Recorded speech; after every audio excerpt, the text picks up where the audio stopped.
All right, everybody, welcome back to another episode, Coach Shakers Bet Up Podcast. We're here with my co-host right now, Jamarius Jennings, JJ, Brandon Light, my boy B Money. How y'all Yo, today, man? What's going feeling on, man? good. Good Happy to to be be back. back. Yeah. Yes, yes, So we've been having a lot of off-season stuff going around. Shout out to Denver Nuggets again, man. My boys going to get that chip. So we know basketball and football been over for a minute, but both of the off season starting to rev up. We in NFL training camp time, so we will be switching over to some NFL today. But we're gonna start off with some NBA. First topic I got for the day is Jaylen Brown. He got paid recently. He signed a 5-year contract, $304 million. That's a lot of cheese, man. That's a lot of cheese. And a lot of people like him. He just made the All NBA team this year. He did average about 24 points this year. Solid defender. So he definitely was in the criteria to get a max. But, you know, that's when the team got to make a decision. I want to know how y'all felt about the Celtics' decision to keep him. And do y'all agree with this, or should they have made a different move? What y'all feeling? JJ, you go ahead first for this one. Man, listen, man. I understand that, this is kind of the landscape of the league right now. Like the salaries and everything is kind of going through the roof. But, you know, personally, if I was the Celtics, I wouldn't have gave him no 300 M's for sure. Yeah, man. I don't know. I'm not sure how you can, give somebody 300 M's. They can't even do with their left hand. Yeah, it kind of baffles me. Yeah, man, like him and Jaylen Brown. I mean, him and Jason Tatum is like, when it gets to a certain time in the game, it's like they kind of get in each other's way. You know what I mean? Like they essentially play a lot the same. Obviously, Jason Tatum is kind of on another level, but they play the same way. You really play, for the most part, play the same position. They can change from shooting guard to small forward. Jason Tatum plays power forward sometimes. Yeah, Um, but with that, like a lot of people like that setup because they saying, all right, now you got two for sure people you know about on your wings that can defend and score the ball. So it's like a lot of teams don't have that. So maybe that's how they thinking why they keeping them together.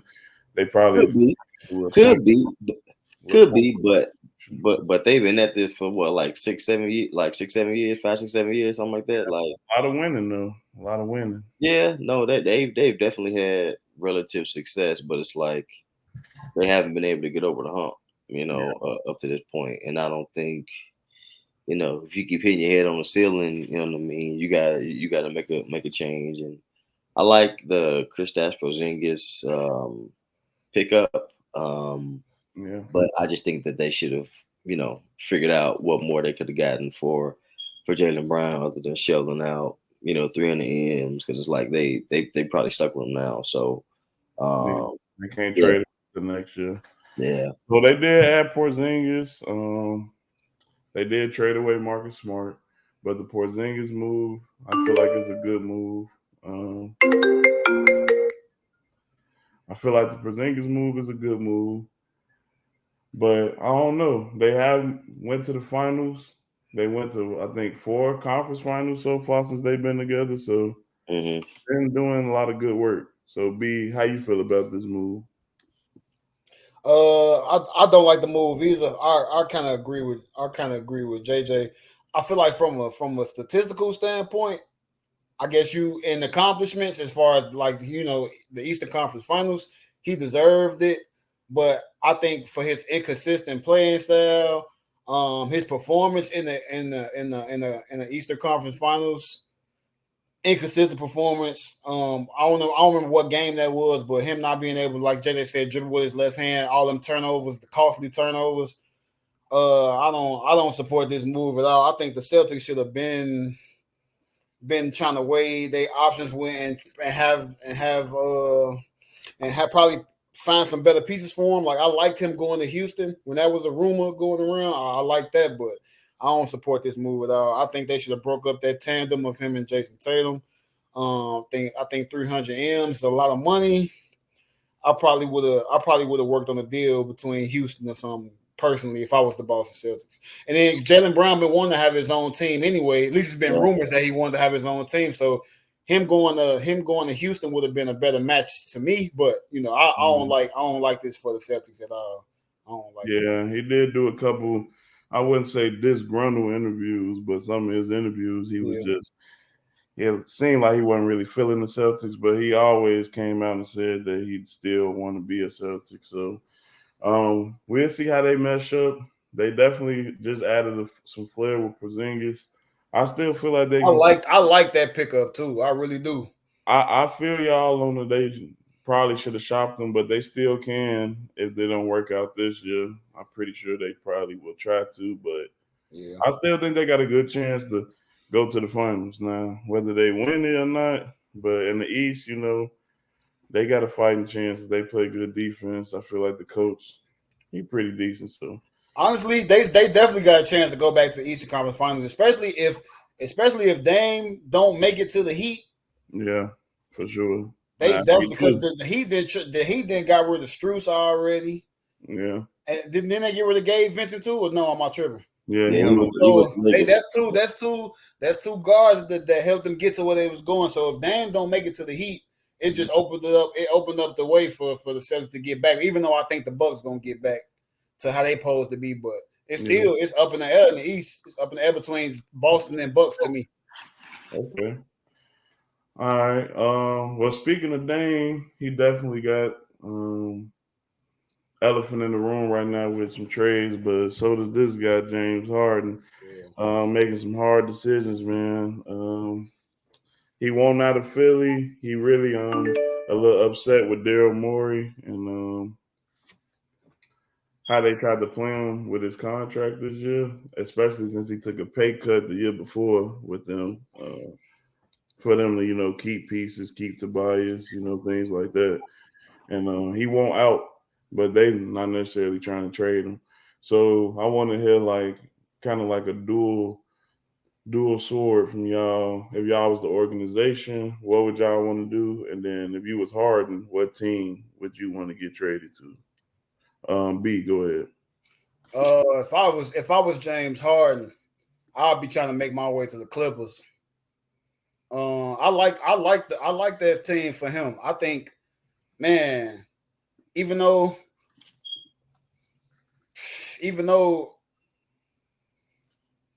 I feel like James Harden not the same, but I feel like that'd be a perfect opportunity for him with just to match him up with Kawhi, PG, Russ coming off the bench, Terrence Mann. I just think that'd be a match made for him and the Clippers organization now. But for Houston, but for the Sixers, I don't know if they would. If I was a Sixers organization, I don't know if I would just let him go. But you seen what happens if you don't let him go. He might come into camp out of shape. Ain't no telling what James Harden might do to get out of there. So I don't know. I feel like it's tough if you're gonna be speaking from the Sixers organization standpoint. But if I'm James Harden, I'm trying to get to the Clippers ASAP. Yeah, they did catch him in the club getting about 4 Trill burgers now. I would say that's on some real shit. He got to either go to the Lakers or the Clippers. Yeah, that's the only teams I would want to see him on. Him going back to Houston not gonna mean nothing to me. Yeah, it's not. So that's the thing people have been saying too. Do he really want to win? Yeah. If he saying going back to Houston, it's like, you're probably not gonna win there. But James Harden, he's definitely been a little undecisive about where he want to be, but he seemed like he pretty strong gonna want to be out of Philly. So JJ, what would you do in this situation from looking at it from both sides? You know what, man? It's kind of the point now with James Harden. It just seems like he kind of on the surface. It seems like he values all the wrong stuff. It's been multiple times where he's been in opportunities where he's had chances to win, chances to succeed with some great players. I mean, he's had Joel Embiid, Russell, Chris Paul, Kevin Durant. Obviously, that was when he was younger. He had rough riders, PJ Tucker. You know what I'm saying? Honestly, the situation that he's in now with Philly, I think is his best overall chance to win. If I'm James Harden, obviously being a Cali kid, I would probably be trying to get to the Clippers, but I don't understand why anybody would want to go to the Clippers, bro. Like at this point for the Clippers, man, they just need to send that team to Vegas. Let the Seattle Supersonics come back at this point. I mean, it's no good that's come from the Clippers out of the Clippers. I mean, the last time that they was relevant was when Chris Paul and Blake Griffin was with the team.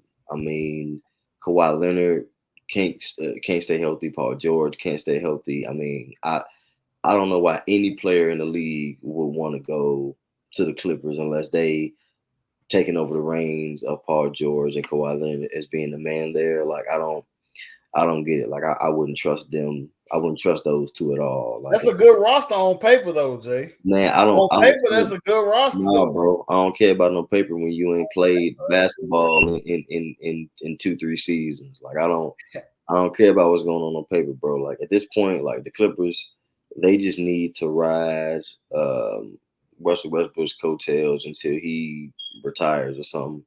So what happened when they all come back healthy? Because I kind of what the hell are you talking about, bro? I don't know what the hell you talking about. No. What about when they come back healthy and I'm tired. How many seasons have people been saying that? Oh, when they healthy, this will happen. When they healthy, and it hasn't happened, bro. Like they got a lot of rest. I mean, no, bro. I'm not about to wait. I'm not about to wait 4 or 5 seasons for a player to get healthy to still lose in the first or second round. Could we stop? I feel like this season gonna be different though. No, bro. I don't want to hear that. No, bro. I'm tired of that. I ain't even a big Clippers fan. I'm a Kawhi fan. I don't want to hear it, bro. I don't want to hear it, bro. Kawhi, James Harden go to Kawhi and Paul George is two of the players for whatever reason that everybody just gives passes for them just being injured and saying, oh, okay, cool. When they come back this, when they come back that. I don't want to hear that, bro. I feel like because Kawhi is proven. I feel that. I feel like it's okay. It's more okay for Kawhi because he's proven already. Yeah. All right, cool. So Mudge just go ahead and just sit on. They're gonna go ahead and sit on the bench and go ahead and collect money, and people just sit and just hope for them to come back and play. Man, I ain't saying it's right. I'm just saying I'm not trying to hear that, man. He get more of a pass because he's proven. If I'm the owner, I'm either trying to get out of LA, get to Vegas, or I'm trading Paul George and Kawhi. Go on, man. Get out of here with that. I don't agree. And I know this not so like I said, personally, I think James Harden should stay in Philly and he needs to improve his game and get better. Like, let me show you his inconsistency in the Eastern Conference Finals last year. This is his game stats: 45, 12, 16, 42, 17, 13, and 9. He has to play better, bro. Like he has to play better. If he plays better, they get out of that and they go to the Eastern Conference Finals. Like it's all on him at this point, man. He has to control his legacy. He has to control where he wants his legacy to go. I mean, at this point, James Harden is a top 5 shooting guard ever. You know what I'm saying? Yeah. But if he gets that ring, that will propel him to even higher. Hold on. Is he really top 5 shooting guard ever?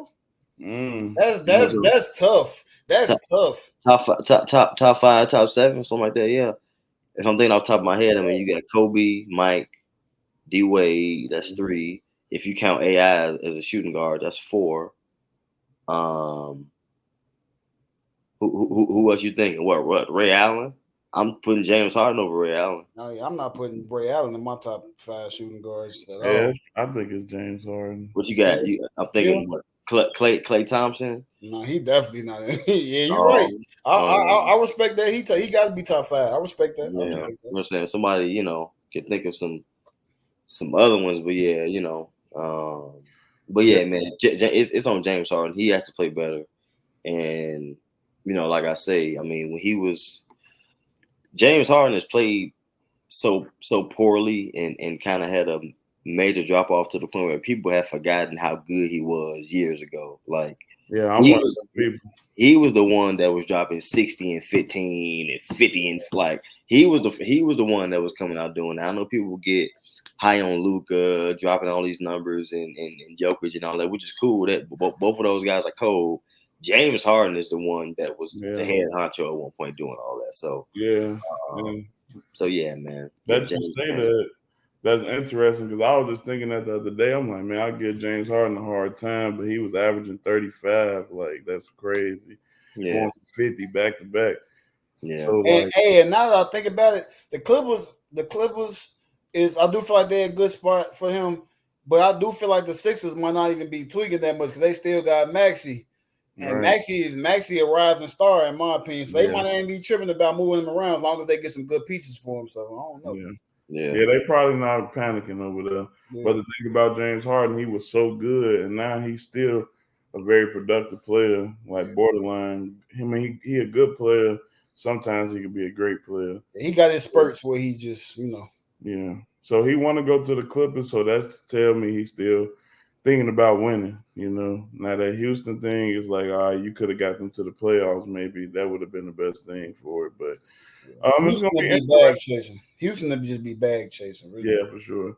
It's gonna be interesting to see if the Sixers just keep them. They will still have a great team, great chance to go to the finals, in my opinion. Or if they shop them, they can probably get some good pieces back. And I think the Clippers would be a nice destination for them too. So I actually like both of y'all takes on that one, man. We're gonna keep it moving. We got one of my favorite segments coming up, man. Let's pick them up, Jay. Jay, let us know what we're doing today, man. All right, man. So today what we got on Let's Pick 'em Up, man. I want you guys to give me your top 5 finals performances that you've witnessed with your own eyes. All right. So this is finals performances from an individual player throughout the totality of a NBA finals. All right. So you know what? I'm not even gonna start this time. Let me go ahead. I'm gonna kick it to Sean. You go ahead and give me your top 5 first, bro. Okay. My top 5 all-time final performances. As y'all can see here on the screen, I know I talked about you for cheating. I guess I kind of cheated too, but mine is just an honorable mention. Just because he swept LeBron. So we go ahead and get the honorable mention out the way now. Tony Parker, 2007, Finals MVP. Uh, Finals MVP, man. That's one of my favorite players, and this is one of the first finals as a kid I really sat and watched. So I'm definitely make sure I give TP some love on here. But average 25, 5, and I think 4. He shot 56% from the field, 57% from 3 that series. So that's crazy for a point guard to do. And you're on the team with Manu Ginobili and Tim Duncan. You leading them in scoring, you assisting, and you swept LeBron, a young LeBron. But that's the GOAT. So you the reason LeBron became the GOAT. So I had to give him an honorable mention. But my list here is 1. I got LeBron 2016, Dirk 2011, Kobe 2010. That series against the Celtics was crazy. I remember watching Game 7. He clutched their ass up. D Wade, man, this was actually a tough one because this one could have been second. He averaged 35 points in the finals You with gotta have that one on your with list. the You older got Shaq to. on his team, but really care like that's 35 in the finals is different, man. So definitely D Wade 2006. Then my boy Jokic, just this year. Um, since we doing things we only seen, I really never seen a masterclass like he did for the whole playoffs, and then he kept it up for the finals too. So this is my list, man. I think it's a pretty decent list. I ain't even speak on Braun and Dirk because some things ain't even got to be explained. Yeah. You know what, Sean? I like your list. I like your list a lot. I almost punched the screen when you first started, but third, I like 1 through 5. Um, And to I, note, LeBron could be on here multiple times. I just, just Definitely. spreading the wealth, man. Le- Definitely. LeBron could have every spot for real. Yeah. Um, No, I like your list, Sean. I respect it, and I do respect Tony Parker's performance in 2017. I just don't That's think tough, for man. 2007, I just don't think it belongs on this list. Okay, B, what you got, man? Let me see what B got.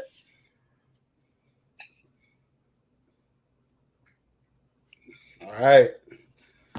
Number one, I got that LeBron James 2017 NBA Finals. This in order too. This in order. We got that LeBron James 2017 Finals. Of course, they lost their finals. Well, was it was a 4-1? I think it was 4-1. 4-1. LeBron averaged 33, 12, and 10. Who first to do 30, it? 33, 12, and 10. And Yeah. he could have still won Finals MVP with them type of numbers. Steph wasn't on shit. We already know Steph ain't never on shit. KD saved them. He did. Keep it 100. KD saved them. I ain't even really had to go into that detail about Bron, but Yeah. Bron number one. Number two, I got Giannis 2021 versus the Phoenix Suns. He was down in that Giannis series. averaged 35 and 13 rebounds, 5 assists, and in game 6 dropped 50 to close them out. 50 in the closeout. All right. And then number 3, I'm gonna go D Wade. We same reason Sean said. This is a young nigga, 35 points per game in the finals. Shaq, like you said, Shaq was there, but when Shaq was old, I ain't worried about it. Number 4, we got LeBron 2016. I ain't even got to explain it. But with number 5, I got Kawhi Leonard 2018, 2019. I think that was 2018, 2019, or 27, whatever. Toronto Raptors, Kawhi Leonard. Now it was tough. It was a tough. I almost had Tim Duncan 2003 on there. I almost had 2003 Tim Duncan on there. But Kawhi's performance, man, that Toronto Raptors team, nobody expected them to win a championship that year. He went to get that one. I thought about it. He went and stole that one. Literally stole that one. Yeah. I'm glad he did too. So that's my top 5 NBA Finals performances right there. I really like I like this list. I like this list. I think I definitely wasn't expecting you to pull out the Kawhi in 2018. I respect it. You know what I'm saying? He definitely, nobody against the Warriors now. We gotta remember against the Warriors. Yeah, nobody definitely expected them to win that. You know what I'm saying? Obviously, KD did get hurt. A lot of people say if he wouldn't have got hurt, it would have been the easy win. But injuries are a part of it. So I like that. And then to have Bron in 2017 with an L as your number one, I don't like that. You can't have an L as your number one for finals performances. You feel me? Even though he was getting off. People, man, listen, bro. He was getting off. People in the sports world said that he deserved to win Finals MVP, even with the loss. Yeah, no, for so sure. You got to put that in there. It got to be in there. I feel you. Nice list. All right, go ahead, Sean. Go ahead, put up mine. All right, so I'm looking at this. I may have to do. Let me look at this. You know what? I think this is in order. Okay. I think this is in order. All right, so my number one finals performance that I've seen of all time, I gotta have LeBron in 2016. Obviously, you know what I'm saying? He was down 3-1, had the best comeback of all time, toughest finals of all time, in my opinion. Average 29, 11, and 8 in that one. So got to get LeBron as your number one. Got D Wade 2006. Finals. I think they got down either 2-0 or 2-1. And they got a couple wins, got their mojo going, and they pulled that one out. So like y'all said, D Wade averaged 34, 7, and 3. He was a monster. Number 3, got Giannis 2021. I mean, he was. I mean, B, you kind of said it all. He was a man amongst boys out there. I mean, down 0-2, wasn't he? Yeah, I think maybe. I think so. Tough. You know, for him to Weapon. for him to bring that team a title after 50 years, I mean, that's not nothing. That's not an easy feat. You know what I mean? So got that one, and then I couldn't decide between Steph in 2022 or Kobe in 2010, so I had to throw both of them on there for my number four. Steph, just last season or in 2022, averaged 31, 6, and 5. Got the Celtics out of here in 6 games. Man, you got to give him his respect in that. And then you got Kobe in 2021, 2010. I mean, This is utterly disrespectful. averaged 28, 8, and 3. You know, I hated typing this. Everybody pulled it out. Type it up. Listen, pulled it out in Game 7. You know what I'm saying? And then you got Jokic this past season. 30, 14, and 7 in the finals. Man, pure respect. I think he's stamped his winning this ring really stamped him as one of the best big men that we've ever seen. So, yeah, man, that's my. I have a question. What's going on? At the number 4 spot, I remember you saying you couldn't decide between Steph 2020, 2022, and Kobe 2010. I would like to know what couldn't you decide on? What made this a tie? Well, you gotta think about the stipulate. Obviously, the performances itself, but also the stipulations with it. You know what I'm saying? I think Steph winning his fourth ring cemented him as potentially the best point guard ever. And that can't be overlooked. And then with Kobe, him getting his fifth ring, really stamped his legacy as well. That fifth one was like, all right, cool. I got more than Shaq. I got 5. He was already great, but that fifth ring really, kind of really put the seal on it. So I think, you got to give respect. Wait, hold on. You said hold on, Sean. You said Steph winning in 2022 solidified his spot as possibly the best point guard ever. That was his first Finals MVP, wasn't it? Yeah. He's not the best, bro. I don't know, bro. That was That was better than Magic yet. I don't know, bro. That was the only thing that people were saying that he didn't have that would really catapult him and bring him to that level of of being the best point guard ever. Because before then, people was kind of dragging around his name with potentially being top 10 point guard and this, that, and the other. And once he passed a 3-point record, they was like, all right, cool, maybe we can talk about him being top 5. And then when he got that ring, they was like, when he got that ring and he got Finals MVP, they said, okay, this is a stamp to say, all right, cool, he probably is the best point guard ever. So you got to think, you can't tell the story without the narrative. You can't, you know what I mean? Like you can't just take things on the surface with just numbers. You gotta tell the story. Yeah. So. Okay, man. That ain't. I'm not mad at you, but I don't be trying to sound like a Steph hater neither. But it just be like, man, I would rather you bump my boy Yoke off because like Kobe won a 7-game series against the Big Three in Boston. Average what you said, 28 points. What was it, 5 and 6 or something like that? You talking about Steph? No, Kobe. Yeah. Kobe averaged 28, 8, and 3. 28, 8, and 3. Yeah. The 8 was rebounds, I'm assuming, right?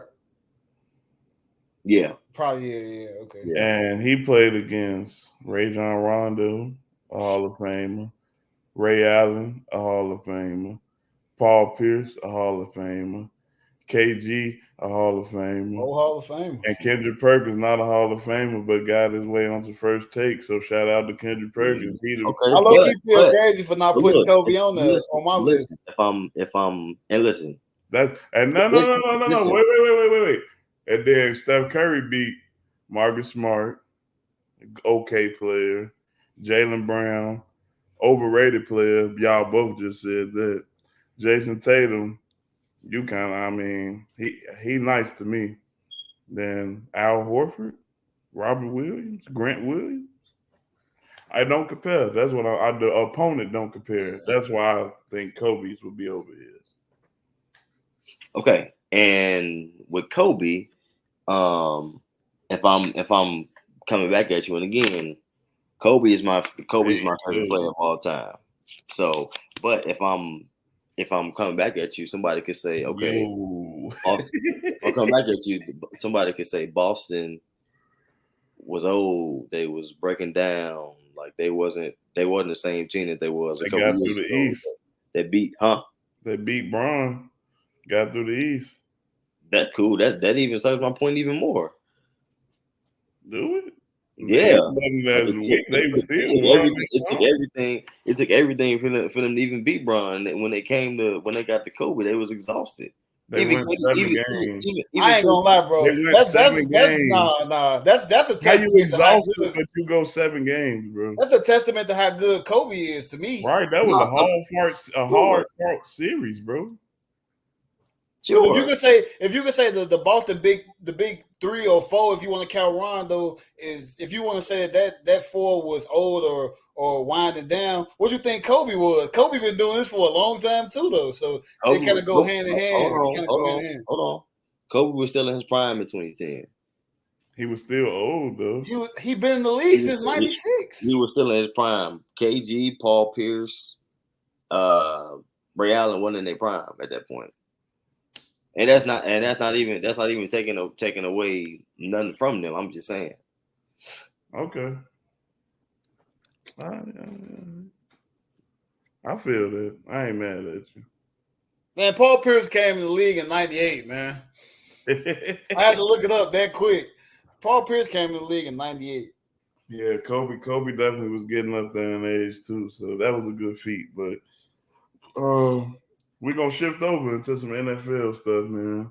That was a good NBA segment, like them takes. But NFL, we got a little turmoil going on with the running backs and the market for them. And we all know these quarterbacks getting paid, wide receivers getting paid. Man, they even trying to bump the tight ends and the safeties up. But the running back's not really getting much love. But we all know the running back was the most glorified position. Yeah. You know, with people growing up, everybody wanted to play running back. And now it's kind of like they still going crazy. They still very productive. But it's so many productive running backs that you might be able to get one at a lower cost or late in the draft, not spend much money on them. So the top backs in the league are having trouble securing long-term deals. Saquon Barkley was just recent, but he just signed a $10 million deal with incentives to make it 11. And I think the franchise tag would have paid him like 9 or 10 million anyway. So he only get about a million and a half extra. But he just want to get out there and play. But a lot of these is going to start to be like, you know, people not going to want to play running back no more, man. Yeah. Kickers. Salary have went up $2 million since like 2018. The running back value has been down by like $1 million. So it's crazy. Do y'all think it's fair?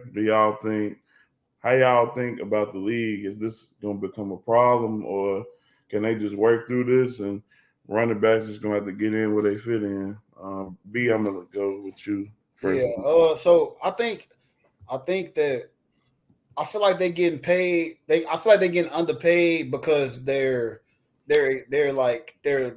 usage span or expectancy in the league is shorter than other positions. Like, yeah, people don't be top running backs for over 5-6 years. Like that's just not a logical thing in the league. But I would say that. I feel like it'll change though, but I agree with you too, Sean. I feel like people are not gonna want to play running back no more because if right now Christian McCaffrey is the highest paid running back with an average salary of like 16, 17 million. So I feel like they're gonna need running backs, but I feel like they should also pay them because they like I said, their expectancy to be elite is not that long. So they might as well get them a good bag and make them want to work harder and stay elite in their position. But they definitely underpaid. Like I was talking to JJ the other day, and I was talking about how Odell was, of course, Odell is a receiver. He signed with the Ravens for 1 year and got 18 million for just that one-off after coming off a extreme injury. But a running back can get can be getting paid 5 million a year, and they getting more touches than that wide receiver is, even though it's a pass first league. But they getting some of them getting more touches than these wide receivers, and they getting hit every play, and they don't even want to give them no big bag, and I don't understand it. Yeah, it's really crazy because it's like to win. A lot of people been combating this argument with you don't really need the superstar running back because not a lot of superstar running backs have been on the Super Bowl teams. Yeah, I think Marshawn Lynch, but you always need a solid running game though. Like got to. even when the running back is not a superstar running back, he usually makes some type of superstar plays in the playoffs and big moments. So you still gonna need this kind of superstar like production. But the league is different. The league not the running back from the run for 150 and torch you the whole game, and that's how you're gonna win the game. It's more Even on the goal line, it's like you need a running back, man. You yeah, gotta have one. You gotta have one. Like how you definitely. got some people in the league like Ezekiel Elliott who really just a power runner, but you need him on that goal line. Or it just all depends. It just all depends on what type of style of play you're going with. But I feel like you need a running back. You need at least a decent running back on every team. Yeah, that's true. JJ, how you feeling about this running back situation going on? Yeah, man, it's definitely not fair. I don't think it's right. If anything, the danger in their, position, should validate them getting more money. You know what I'm saying? Like, um, they're the ones, it's like, kind of like you said, B, they're the ones they're getting the most touches. They carry, most of the load, offensively kind of on their backs. And at that rate, they should get, um, higher pay. You know what I'm saying? I think that they should get paid more than receivers.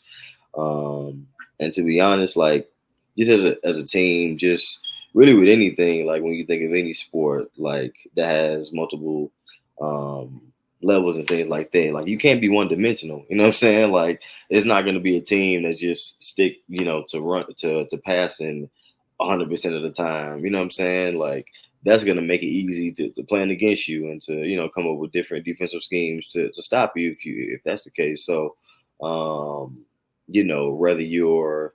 whether you heavy on the run game or whether you heavy on the pass game, um, you know I just think that either way it brings the running back's value up anyway. Because let's say if you have a team that's heavy on the pass game, when that running back gets the ball, they're under that much more pressure to perform when they get the ball. You know what I'm saying? That's why exactly, Jay. That's why they say the running game open up the pass game most times. Yeah, Exactly. yeah. So yeah, man, it's not right. And to be honest, man, look, the league and these teams, they may want to be careful because they don't want to get to a point where these running backs like potentially like go on strike or what I'm saying, kind of revolt against them, you know what I'm saying, and say, hey, pay me, you know what I'm saying? Like they don't want that. So yeah, man, it's definitely not fair. I think the NFL and teams should definitely pay these running backs what they're really worth. So Yeah, I feel the same way, man. It's kind of bogus what's happening. I feel like at least they need to be able to get paid more coming out the draft or something. And they trying to put that together. They're trying to put together a running back association. So hopefully the guys will get together and get that going because everybody want to see good running back play. Definitely don't want to see them try to take the position out or nothing crazy like that. But we're gonna move right along. Next up, we got NFL breakout player or team for this year. So we know season among us, man. Training camp coming up. Some teams are gonna be breaking out. Some players are gonna be breaking out. So I'm keeping my eye out on a lot of guys. These guys right here, they I think Trey Lance might not get a chance, but I like this graphic right here though. Yeah. Garrett Wilson and Kenny Pickett, they should do well. But breakout candidates for this year. So if y'all have a team or a player y'all would like to pick to break out, who would it be? JJ, you go ahead. Justin Fields, man. Justin Fields. Justin Fields. Okay. Justin Fields. Listen, man. He was up 372 yards from last season. This past season. 17 touchdowns, 85.2 rating, 60% completion. I see grand things ahead for Jay Fields and my Bears. You know what I'm saying? To be honest, I wouldn't be surprised if he creep up, in that MVP conversation. You know what I'm saying? Yeah, man. I think I see him leading the Bears to potentially, at least 9 or 10 victories this season. That's tough. So yeah, I got Justin Fields for my breakout star. Okay, I'm not mad at that. I think he's gonna have a great season. Had over 1,000 yards rushing this last year, so definitely already had a great season. Just not a great team around him. Picked up DJ Moore, some defenders. I think the defense is gonna be solid. Have a good run game. Hopefully, he get a chance to pass the ball more coming up. So that I like that. That's a good breakout player, JJ. B, who you got for this year? I got Garrett Wilson for sure, for sure. I already got I'm riding with the Jets this season with Aaron Rodgers being my favorite quarterback, but I feel that Garrett Wilson, after he already won NFL Offensive Rookie of the Year, ESPN got him ranked the 10th best receiver in the league already after his rookie year. He already became like one of the top deep threats in his rookie year. But I feel like him pairing with Aaron Rodgers is going to turn him into the next Devontae Adams. That's how I feel. I like that. I feel like he's going to be the next Devontae Adams. Because he definitely had 1,100 yards last year with Zach Wilson, Joe Flacco, and Mike White throwing the ball. No disrespect to them, but they not Aaron Rodgers. They're not Aaron Rodgers at all. And it seemed like him and Aaron Rodgers got a good connection going on in camp. Aaron Rodgers been doing everything the right way. He's been showing up to all the off-season workouts, getting that chemistry built with his new team. So a locked in Aaron Rodgers is definitely scary. So I like that pick too. I think he's gonna unlock his potential, man. I'm telling you. I like that. I hope so. I kind of like the Jets. So I have a team and a player, and this player plays for the team, and the team plays for him. And that's the prince who was promised. It's Trevor Lawrence, man. I think he's gonna have a breakout year. The last 9 games of the season, by the stats, he was the first and second best quarterback in the league by the stats of the last 9 games. And we know he did face the Chargers, did get a playoff berth in his second season. Faced the Chargers through 4 picks in the first half, but came back in the second half and scored 30 unanswered points for one of the biggest comebacks in NFL playoff history. So, this guy, first number 1 overall pick, college Heisman, national championship winner. Man, I feel like he my dark horse MVP pick for this year. And Christian Kirk did an interview today. It was saying they got Calvin Ridley on offense, Evan Ingram re-signed at tight end, they got Zay Jones, and they got Christian Kirk. And he was saying they step out onto the field this year, they trying to be the best offense in the NFL, and I'm definitely having them top 5 offense for this year as well. I can see the Jazz taking advantage of a weak division and winning about 12 games this year, really, because I don't see the Titans really giving them any go in their own division. Trevor Lawrence had more passing yards than Jalen Hurts and Aaron Rodgers last year. Yeah, man, he was nice. Man. And now he got Doug Peterson, a Super Bowl winning coach, second year in the program, so gonna be more comfortable. Same offensive coordinator, really didn't change much. Really only gonna be on the defense for real. But I think they should have a breakout year, and he a dark horse MVP. If they win 12 games, he could definitely be an MVP candidate. All right, man. We back with another one of my favorite segments. Like it or love it. B, I'm gonna let you take this one away, man.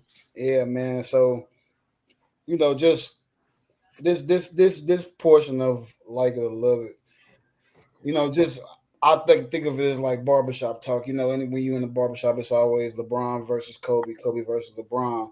But this is I want to do something a little different and ask you guys what version or what era of Kobe and LeBron do y'all like the most? Me personally, I would go with the Kobe right after Shaq left. Me personally, I feel like everybody probably would go with that too. But I mean, 05, 06, he averaged 35, got snubbed for MVP. I think Steve Nash got that MVP, I think. Yeah, Steve But Nash. I ain't gonna get into that. I ain't gonna get into that. But and then with LeBron, I feel like I wasn't the biggest LeBron fan during his Miami tenure or whatever you call it. But I think my favorite Bron is 2016 LeBron. So let me know if y'all like that, love that, or which one y'all would go with. Um, I like that. Um,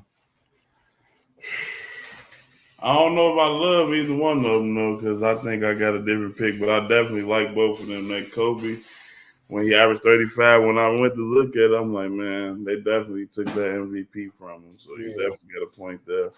And then that 2016 Bron did the greatest thing we ever seen done in But basketball. averaging 35 back then compared to averaging 35 now is different. It's different. Yeah, That's a different 35.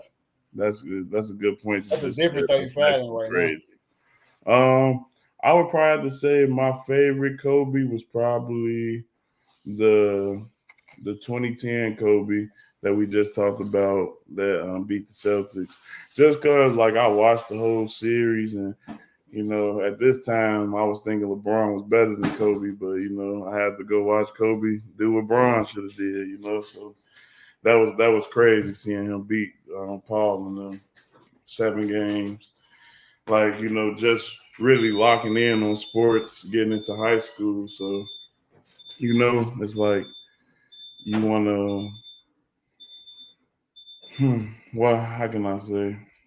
I just feel like that was like the first finals I've seen before I started hooping seriously, like trying to, really make something out of it. So I would say that. And then for Braun, man, I'd just say Miami Braun, bro. Like that was the time he was getting so much hate, but he was so locked in, man. He was a lockdown defender, 26, 7 and 7.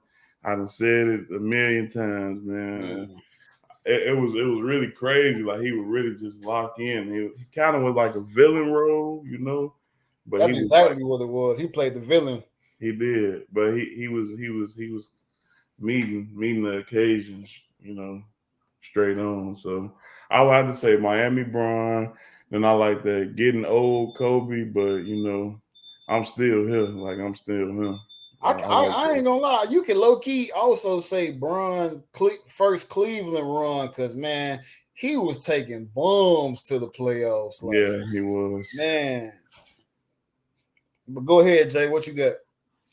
Listen, man, to kind of piggyback off what Sean said, man, listen, I love 2010 Kobe, bro. Like, like 2010 Kobe was different. Like, I remember where I was when he won in 2009 and when he won in 2010. Like, yeah, that was different. Like, that may have been my happiest times watching hoop back when Kobe won them titles back to back for sure. But I think I got to give the nod to Kobe in 2008 when he won the MVP. He averaged 35, 4, and 5 that season. Um, he was just on a different level, obviously. You know what I'm saying? So I will go with that version of Kobe, and then for LeBron, I gotta go. I gotta go 2016. Like, like I mean, just man, man. Listen, what he did that season, and what he did in the finals, coming back 3-1. I mean, and getting the block. I think the block is the single greatest sports moment in history. The greatest basketball sports moment in history. Um, so I got to go with the 2016 Bron. But the thing what's so crazy about Bron is like he was a different animal each version. Like the first Cleveland stint with LeBron, you can get him just like you said, bringing less than talent, to the dance, dropping 25 straight points against Detroit. That's one animal.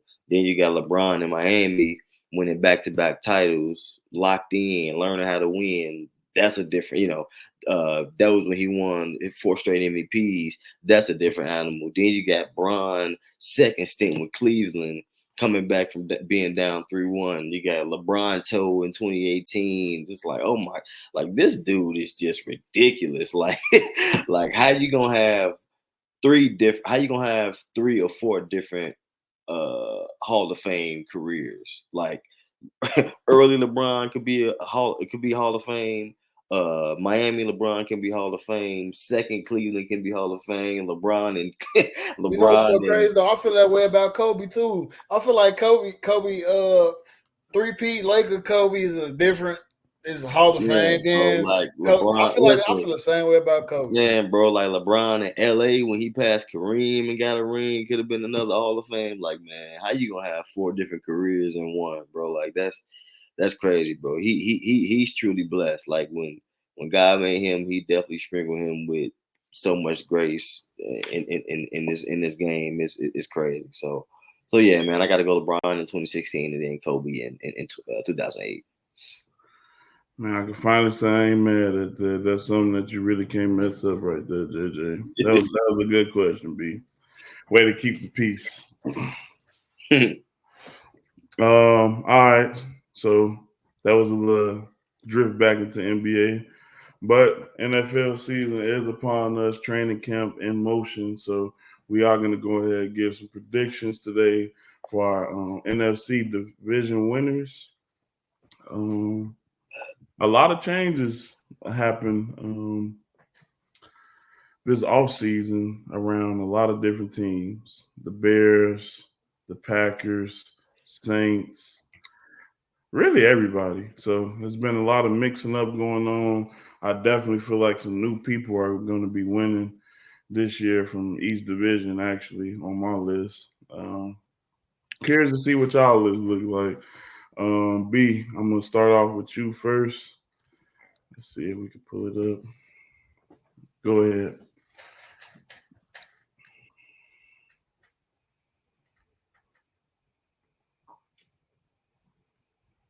Can you hear him, JJ? You might be muted. I'm tripping. I'm sorry. My bad, y'all. I got the Vikings coming out the north, man. I low key always been like a little silent Vikings fan for real. Yeah, from them cold pepper days. Yeah, them cold pepper moss days back in the day. Yeah, for sure. I definitely got the Vikings coming out the north. I got the Panthers coming out the south. The Panthers been making some moves this off season, man. They have made a few moves, and they was one game off the playoffs last year. Yeah. That game against the Bucks, the Tom Brady ended up getting them, but no more time this year. So that division definitely wide open. Yeah, I think ESPN got them winning like 7 games this year. I think they're gonna win more than 7 games. If they win about 9, they in I think they're gonna win like 9. Like I don't know. I think they're gonna win like 8 or 9 games. Yeah. Man, I got that, and I got at the East. I got the Eagles. Man, the Eagles shocked me last season, so I feel like they're gonna be in rare form again this season. They know what it takes to get there now. Okay. And I picked the 49ers for the West just because I like their defense. I like 49ers defense. Yeah, they arguably got the best defense in the league. Yeah. I like this list. I definitely like that Panthers pick, Bryce Young. Very excited to see if he's gonna be able to overcome being so short, but he's super talented as well. So I think with their run game, if he able to throw a little wrinkle in and be an efficient passer, that could definitely be a nice offense. And I don't their know, defense, but that man 5'10" for a QB. yeah, but we just seen it. We just seen it done before, and Yeah. they got a nice defense with Brian Burns and J.C. Horn over there. So I definitely like that team. They got a puncher's chance to win that division for sure. Um, all right, I like that. I like that list. JJ, we're gonna go to yours. Yeah, man, I got my Bears. Going ahead and win the NFC North. You know what I'm saying? I like the moves that they made defensively, as well as picking up the wide receiver. So, and obviously got head honcho Justin Fields. You know what I'm saying? So I got my Bears for the NFC North. NFC South, I got the Bucks. I got out the NFC East, I got the Eagles. You know what I'm saying? They was a Super Bowl run-ups last season. And I think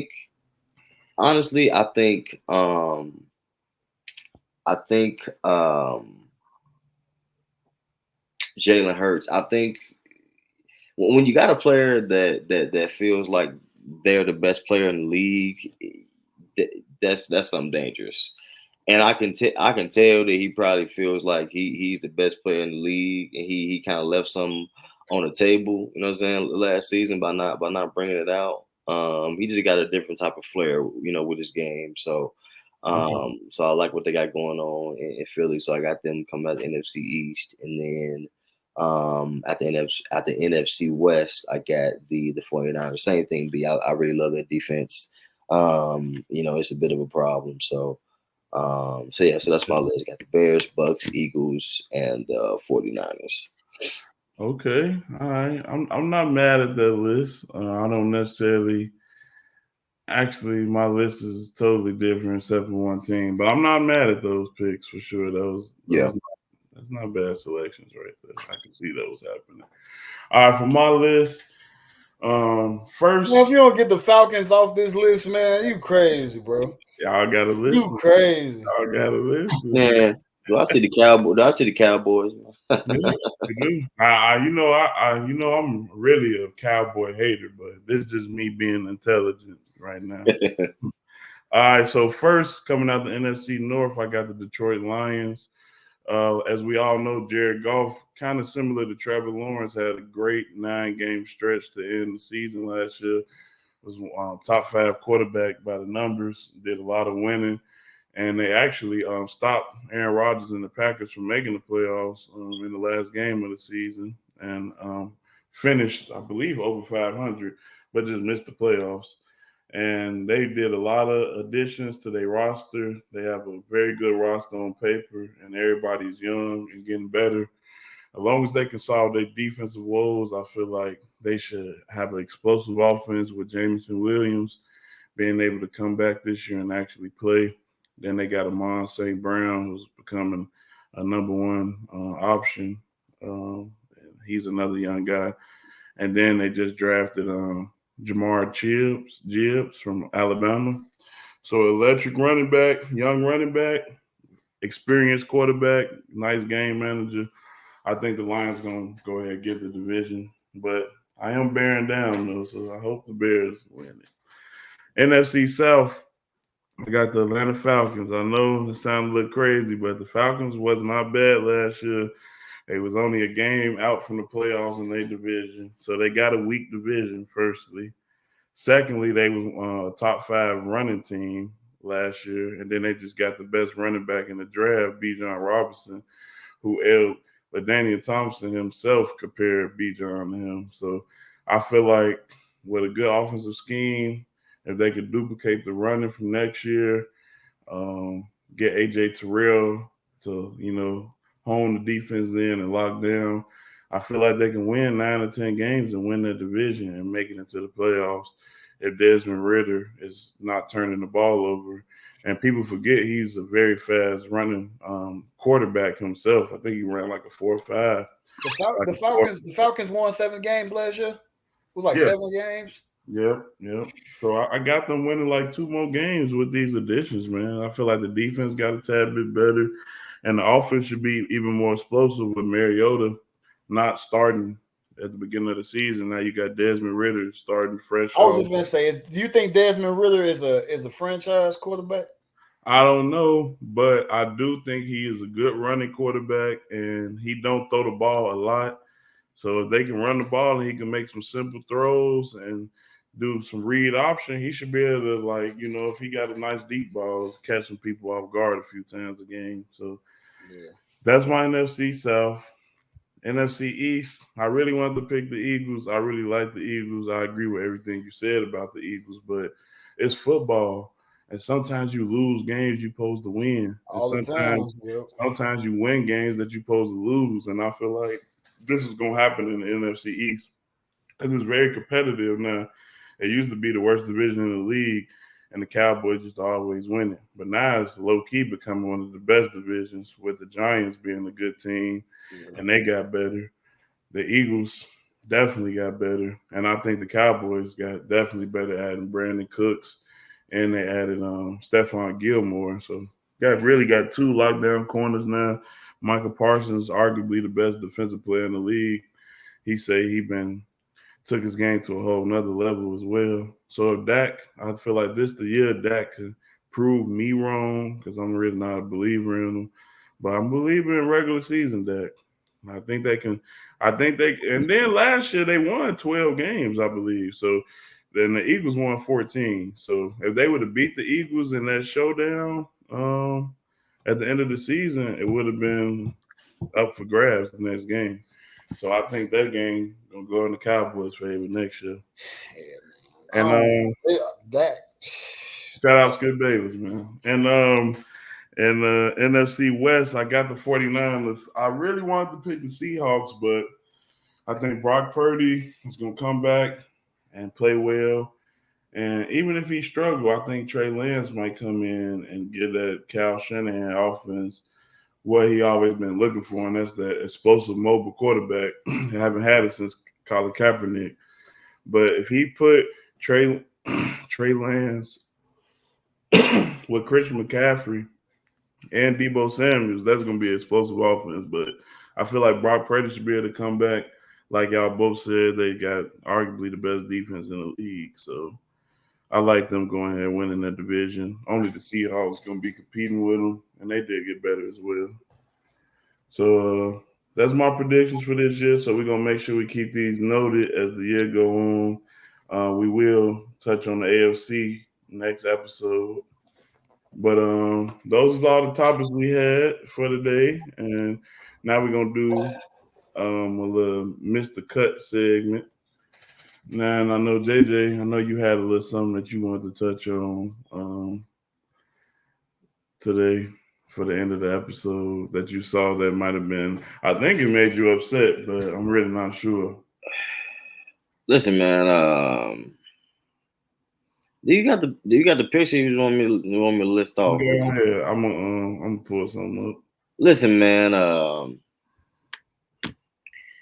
listen, PSA for all of you old hoopers from back in the 70s and 80s, and all you fans from back in the 70s and 80s, man, stop dropping these dookie basketball lists, man.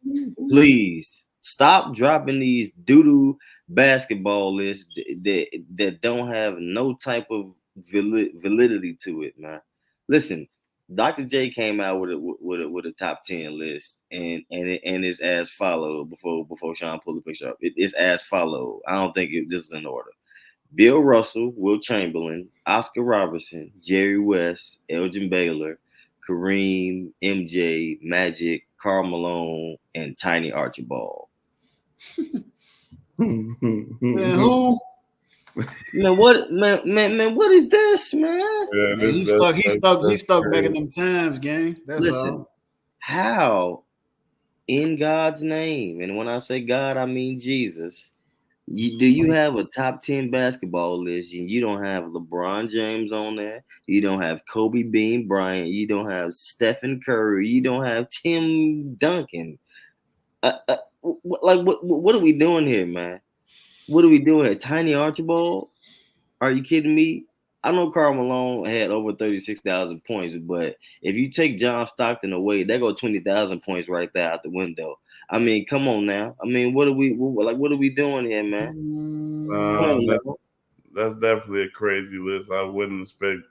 Well, Like, actually, you would expect this from Dr. J because he played back in the ABA time. The nigga was born in 1950, gang. Come on, man. He don't know what he talking about, bro. And then he said, I think he said one of the. Did they have a 3-point line in 1950? No, not. The 3-point line I think came in the 80s. I think if I'm not, or 1979 or something like that. Like he played. He don't know what he talking about, gang. He don't know, bro. Bro, listen, like, and I think one of the reasons he said that he didn't have LeBron or Steph or whatever, he said that they still actively playing or whatever. Like, bro, right? What are you talking about, man? Like, all of you old players, stop giving your input on basketball if you're not gonna be subjective, bro. That's my main issue. Like, these old players and people that grew up in a certain era have such a hard time letting go of the basketball that they grew up on. Tiny Archibald was probably a point guard, a player that he looked up to growing up, which is why he's on this top 10 list. This top 10 list probably had a cutoff time that he had at a certain age, and he said, all right, cool, ain't nobody about to get in this top 10 list. I don't care what they do. Stop that, man. You old players and old basketball fans. Stop that, man. It's okay that somebody that you love and adore listen, it's okay that somebody you love and adore and grow up with. It's okay that if somebody else in another generation comes along and it's better than them. Are you kidding me? Kobe Bryant is my favorite player of all time. I just recently put him ahead of Kobe as the best player of all time, bro. Was that hard for me? Yeah, but I'm subjective. You people, come on, man. Can we get a grip? How the fuck Karl Malone? How Karl Malone make this list, man? You know, the mailman, they deliver on time every time. You know what? I'm gonna let. I ain't even gonna get started on Karl Malone. Cause he know what he did. We ain't gonna get started on Karl Malone. We definitely don't want to talk about that. But man, it's some niggas on here that this list is terrible. This just some old man shit. That's what it is. It's just some old man shit, bro. Yeah. It's just some old man shit. Cause there's no way you could actively be watching hoop and then make this list. Bro. This is some old man shit. That's all. That's all it is. Yeah, I don't like the list neither, but I feel him though, because that's all he really knows, you know. Like he blinded by what he saw growing up. That's because there's no way you could put anybody on this list over LeBron, Kobe, Steph. It don't make sense. He stuck back then. It's okay. It's all right, bro. It's all right. Like with Kobe, LeBron, Steph, and Timmy, I would the people that would be out for me that they will replace is Tiny Archibald, Karl Malone, Jerry West, and Elgin Baylor. Yeah, it's like 1, 2. It's like 1, 2, 3. It's probably like 5 people who can't even dribble the ball between their legs that's on this list. No cap. Look at the list, bro. Look at the list, bro. These niggas, it's some weak niggas on here, bro. There's some weak niggas on here. The only players that he put that I would say I respect it, is cool if they stay, is MJ, Magic, Kareem, Bill, and Wilt. Other than that, man, I don't want to hear nothing you talking about nothing. I don't believe Wilt did nothing that these people say he did. I ain't even gonna lie, bro. I don't believe he did none of this. I don't believe it. So you don't think? I've seen a little highlight clip of Wilt. He had a nice little off the glass jumper. I didn't did the stat sheet for a basketball game before. I didn't gave my homies more points than they scored on the stat sheet penciled in before. you think niggas wasn't doing that back then with no cameras? Man, bro, I don't believe none of that shit. I tell you one thing. If Bill and Will play today, I tell you who they be better than. Who? I ain't even got to say the name. Y'all know who I'm gonna say. Who will be better than? Will and Bill Russell. Who they would be better than in today's game. Who was that? Rudy Gobert. Come on, man. The big tall fella from France, man. Come on now.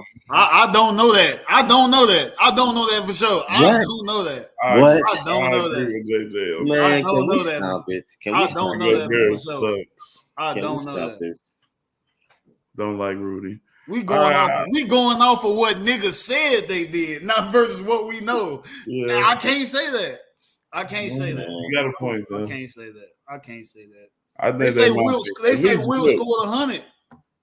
Come on, bro. Come on, bro. You don't believe it, huh? Anything could be falsified and hoaxed. Anything could be hoaxed. That is tough to believe. I don't believe man. that. I just had to bring that list to the forefront and get you know. Man, I don't even know what Tiny Archibald looked like, bro. I ain't even gonna lie to you. This list is crazy. Man, bro. And I can see why I can respect even Oscar Robertson being on this list for the triple doubles before Westbrook broke the, I can respect that, but yeah. No, I agree. This list is crazy. It's egregious.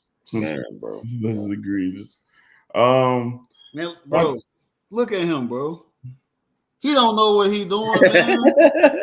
Bro. He just saying stuff, bro. He looked like he was like, yeah, that's my list. Shit. Yeah, literally, bro. Hell no, he don't know, bro.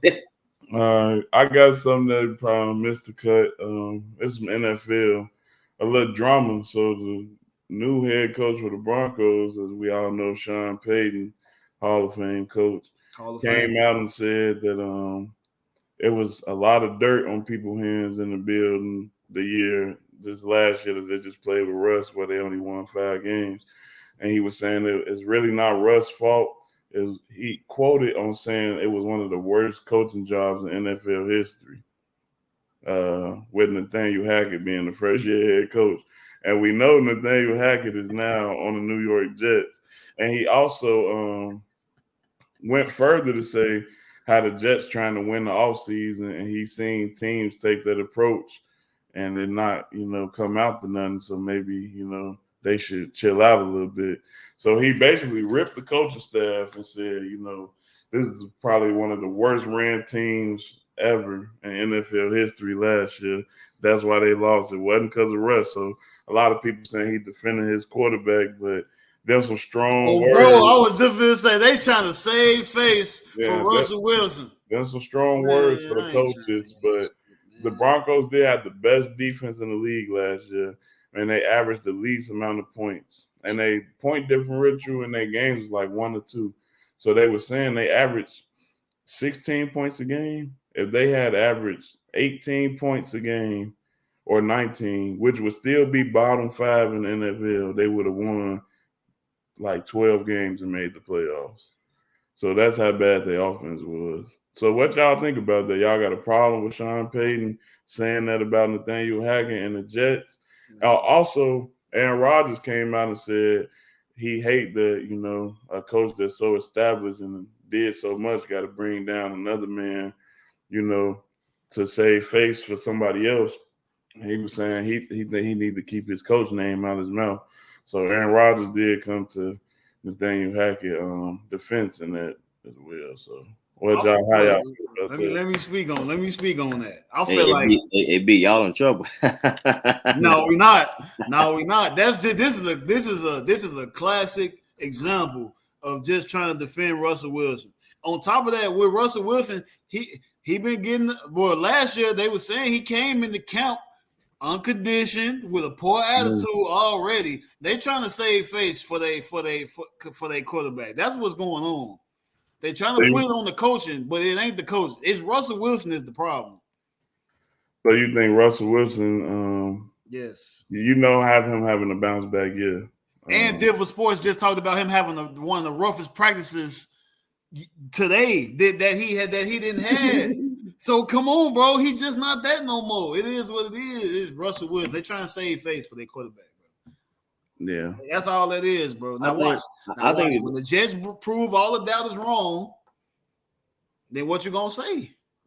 Obviously, Aaron Rodgers is a better quarterback than Russell Wilson. So we gonna see. I'll just say that we gonna see. They trying to save face for Russell Wilson because he been trash, but it's okay.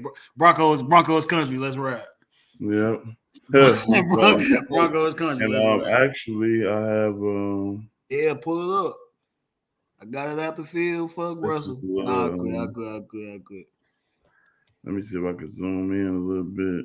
So this is, I don't know if y'all can see this a little better now, maybe. But this is Russ Wilson. Clear as day. Clear as day. So last year he five. Wow, wait a minute. This can't be right. Oh, this is just from the beginning of the year, from the first couple games.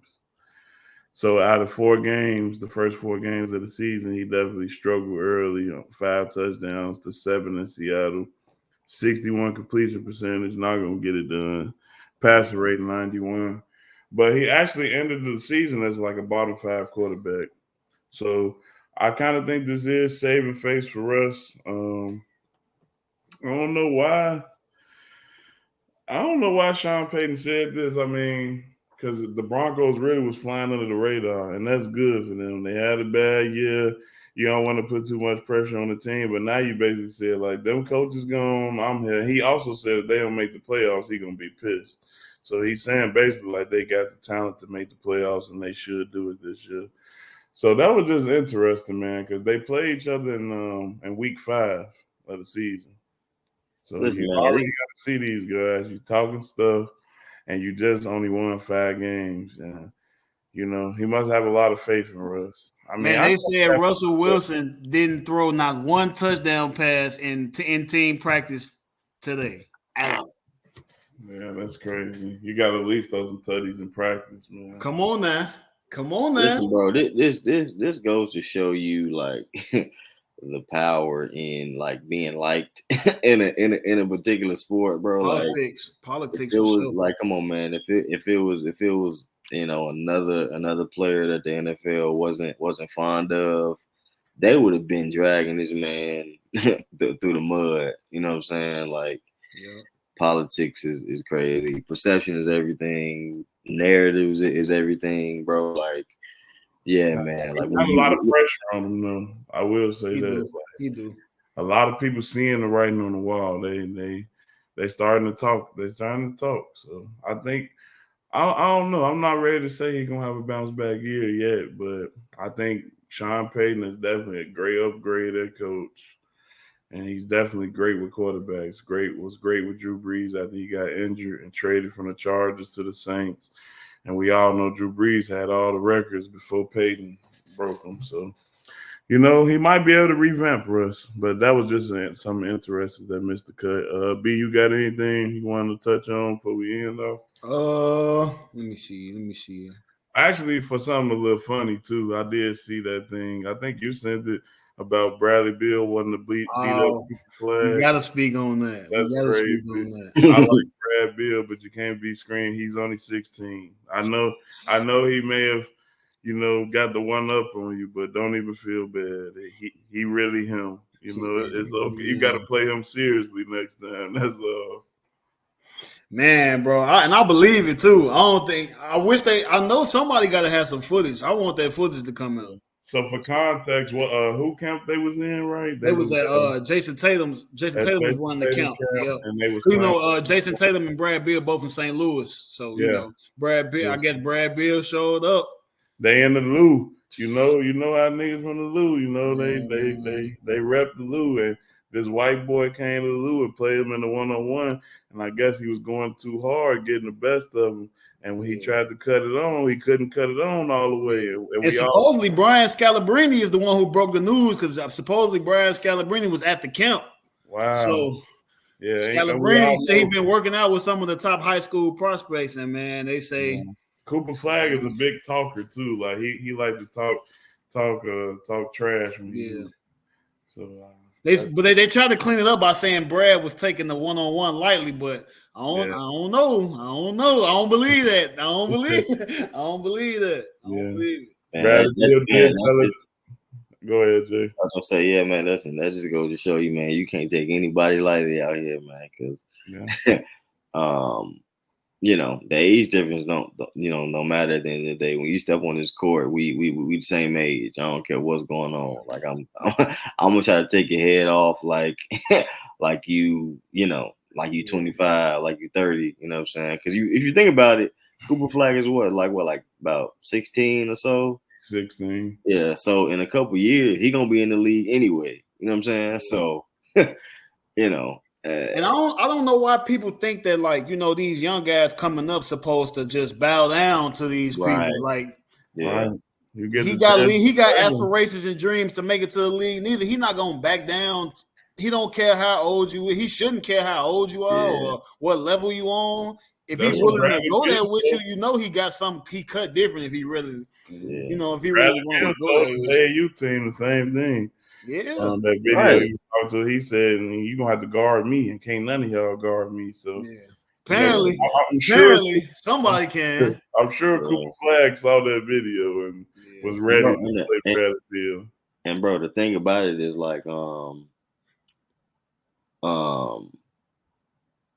I lost my train of thought. But yeah, bro, like you can't take you can't take any matchups lightly, because now you blast it all over everywhere.